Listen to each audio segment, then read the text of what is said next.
ایک مجرب اور مسنون وظیفہ میں آپ کو دیتا ہوں،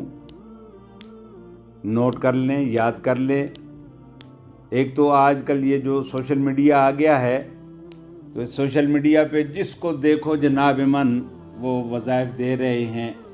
رتب و یابس جو ہے وہ اپنی طرف سے بیان کر رہے ہیں، اور کوئی اس کی اصل اصول کچھ بھی نہیں ہے۔ لیکن الحمدللہ میں جو آپ کو یہ وظیفہ دے رہا ہوں یہ باقاعدہ مسنون وظیفہ ہے، اور یہ ایسا وظیفہ ہے کہ اگر اس کو ایمان اور یقین کے ساتھ کرو گے تو انشاءاللہ غریب جو ہے اللہ اس کو مالدار کرے گا، جس کا اپنا گھر نہیں ہے اللہ دنیا میں بھی اس کو وسیع گھر دے گا اور آخرت میں بھی وسیع گھر دے گا، اس کی قبر کو بھی اللہ وسعت نصیب کرے گا۔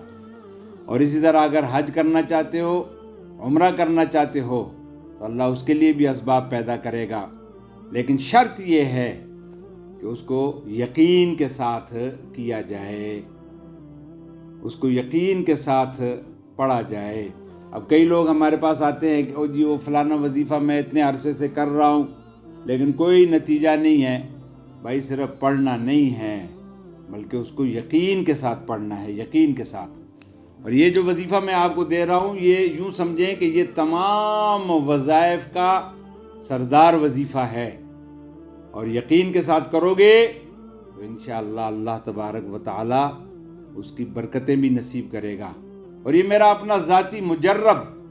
میری اپنی زندگی میں الحمدللہ کہ جب سے میرے استاد محترم حضرت مولانا مفتی ولی حسن صاحب ٹونکی رحمۃ اللہ علیہ، مفتی اعظم پاکستان کہ جو اپنے وقت میں تھے، ان کا بتایا ہوا یہ وظیفہ ہے۔ بخاری شریف کی ہم پڑھ رہے تھے اور اس دوران انہوں نے یہ وظیفہ بتایا، اور اس وقت سے الحمدللہ کہ اس وظیفے پہ عمل ہے، اور اللہ نے اس کا اثر بھی اپنی زندگی میں دکھایا ہے کہ اپنا گھر چاہو گے اللہ ذاتی اپنا گھر دے گا۔ ہمیں یاد ہے کہ حضرت مفتی ولی حسن صاحب رحمہ اللہ وہ پڑھا رہے تھے، اور پڑھاتے پڑھاتے انہوں نے کہا ہاں بھائی اپنا گھر چاہتے ہو، کون کون چاہتا ہے کہ مجھے اپنا گھر مل جائے، وسیع گھر مل جائے؟ تو گھر کی کس کو تمنا نہیں ہوتی؟ تو تمام طلباء نے جو ہے ہاتھ کھڑے کر دیے۔ پھر فرمایا کون کون چاہتے ہو کہ میری اپنی گاڑی ہو؟ تو پھر تب طلباء نے ہاتھ کھڑے کر دیے۔ پھر فرمایا کہ کون کون چاہتا ہے کہ حج و عمرہ نصیب ہو؟ اب زمانہ طالب علمی میں حج و عمرے کا طالب علم، مدرسے کا طالب علم وہ کہاں تصور کر سکتا ہے؟ تو پھر سب نے ہاتھ کھڑے کر دیے۔ تو پھر اس موقع پہ حضرت نے فرمایا کہ یہ وظیفہ اپنے پاس نوٹ کر لو، اور انشاءاللہ یقین کے ساتھ پڑھو گے تو اللہ تبارک و تعالی حج و عمرے کی سعادت بھی نصیب کرے گا۔ اس لیے کہ حج و عمرہ یاد رکھیں کہ یہ مال کی بنیاد پہ نہیں ہے۔ اگر آپ اس سوچ سے کہ جی میرے پاس مال آئے گا تو میں حج پہ جاؤں گا، میرے پاس مال آئے گا تو میں عمرے پہ جاؤں گا، تو آپ ساری زندگی نہ حج پہ جا سکو گے نہ عمرے پہ جا سکو گے۔ میرے والد مرحوم حضرت مولانا عبدالحکیم صاحب رحمۃ اللہ علیہ وہ خود اپنا واقعہ بیان فرماتے ہوتے تھے کہ جب وہ بچے تھے، چھوٹے تھے، اور یہ 1925 اور 1930 کا زمانہ ہے کہ جب گاؤں میں رہتے تھے بٹگرام میں، اور ایک غریب زمیندار کے گھر میں پیدا ہوئے تھے۔ فرماتے کہ جب ہم یہ نورانی قاعدہ پڑھتے تھے تو ہمارے جو استاذ تھے تو وہ جب کلاس ختم ہوتی تو وہ دعا کرواتے، اور اس کے بعد دعا میں وہ یہ جملہ بھی ہمیشہ کہتے کہ اللہ تو ہمیں اپنا گھر دکھا دے، ہمیں حج نصیب کر دے، ہمیں عمرہ نصیب کر دے۔ تو کہتے ہیں ایک دن میرے دل میں ویسے ہی خیال آیا تو میں نے استاد جی سے کہا کہ استاد جی ہم تو غریب لوگ ہیں، کہاں حج اور کہاں عمرہ اور کہاں بیت اللہ، ہم تو تصور بھی نہیں کر سکتے۔ تو فرمانے لگے کہ میرے استاد جی نے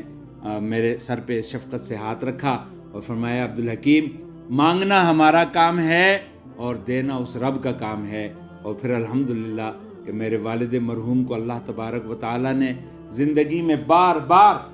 اپنے گھر کا دیدار کرایا، اپنے محبوب کے روضے کا دیدار کرایا۔ تقریباً 12-13 حج انہوں نے کی، اور عمروں کی تو کوئی تعداد ہی نہیں تھی، عمرے تو لا تعداد الحمدللہ اللہ نے نصیب کیے۔ تو اسی طرح میرا اپنا بھی زندگی کا یہ تجربہ ہے، اور الحمدللہ ثم الحمدللہ کہ اللہ پاک نے 1992 سے لے کے آج تک اللہ پاک نے اپنے گھر سے اور اپنے محبوب کے روضے سے محروم نہیں کیا ہے۔ سال میں بعض اوقات 3 اور 4 مرتبہ بھی اللہ نے حرمین کا دیدار نصیب کیا ہے، اور ہر سال حج و عمرہ، سوائے یہ کرونا کے 2 سال ناغہ ہوا، باقی 1992 سے الحمدللہ تسلسل سے اللہ اپنے گھر بلا رہا ہے۔ تو اسے عرض کر رہا تھا کہ یہ ایسا وظیفہ ہے کہ غریب مالدار ہوگا، اللہ رزق میں برکتیں دے گا، اور بے گھر کو اللہ وسیع گھر دے گا، اور اسی طرح حج و عمرے کی سعادتیں بھی اللہ دے گا، لیکن شرط یہ ہے کہ یقین کے ساتھ اس کو پڑھا جائے تو پھر اللہ کی مدد اور اللہ کی نصرت اپنی آنکھوں سے دیکھیں گے۔ اور یہ وظیفہ یہ کسی پیر صاحب کا بتایا وہ وظیفہ نہیں ہے، یہ جناب من کسی عامل کا وظیفہ نہیں ہے، یہ وہ وظیفہ ہے کہ جو خود محمد الرسول اللہ صلی اللہ علیہ وسلم نے اپنی امت کو بتلایا ہے، اپنی امت کو سکھلایا ہے۔ اور وہ وظیفہ کیا ہے؟ وہ وظیفہ یہ ہے، اپنے پاس نوٹ کر لیں، اور وہ وظیفہ کہ جب بھی آپ وضو کریں تو وضو کے دوران جب وضو شروع کریں بسم اللہ الحمدللہ کے ساتھ وضو شروع کریں، اور اس کے بعد آپ کرلی کر رہے ہیں، ناک میں پانی ڈال رہے ہیں، چہرہ دھو رہے ہیں، ہاتھ دھو رہے ہیں، مسح کر رہے ہیں، پاؤں دھو رہے ہیں، جو بھی آپ عضو دھو رہے ہیں یا مسح کر رہے ہیں، تو ساتھ ساتھ یہ دعا پڑھتے رہیں کہ اللہم اغفر لی ذنبی ووسع لی فی داری وبارک لی فی رزقی۔ اب آپ یہ دیکھ لیں کہ رسول اللہ صلی اللہ علیہ وسلم نے کتنا بہترین وظیفہ امت کو دیا ہے، اور ان کے الفاظ کے معنی پہ ذرا غور کریں کہ اللہم اغفر لی ذنبی، اے اللہ میرے سارے گناہ چھوٹے بڑے جو یاد ہیں جو بھول گئے ہیں، تیرے علم میں تو سارے موجود ہیں، اے اللہ میرے ان گناہوں کو معاف کر دے۔ تو اس وظیفے سے ایک اللہ تو گناہوں کو معاف کر دے گا، گناہوں کی جو ہے سیئات کو حسنات میں اللہ تبدیل کر دے گا،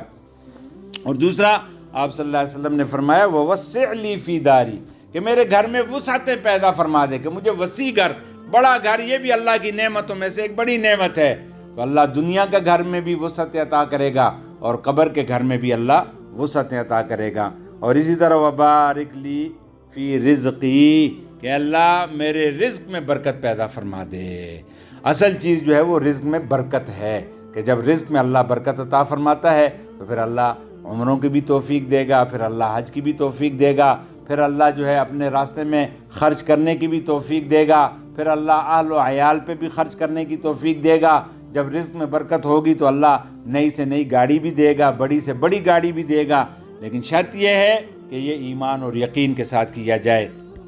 تو یہ وظیفہ اپنے پاس نوٹ کر لیں کہ اللہم اغفر لی ذنبی ووسع لی فی داری وبارک لی فی رزقی،